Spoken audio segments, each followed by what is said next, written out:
都見到佢贏得好遠啦，都預期之內嘅。咁都見到佢又破咗呢個沙田紀錄咧，都好興奮啦。20連勝啦，咁都破咗之前精英大師嘅紀錄啦。咁同埋都好令人振奮嘅一隻馬，亦都代表香港去遠征都贏到。咁都戥呢隻馬覺得好光明嘅，係香港人嘅馬。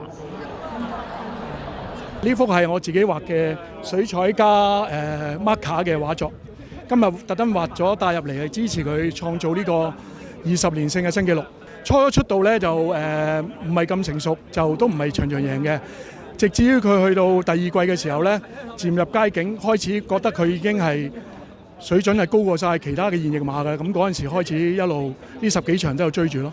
我哋啲身為香港馬迷嘅，有見到有啲咁好嘅馬，世界一級嘅世界馬王嘅馬，我哋係一定好興奮嘅。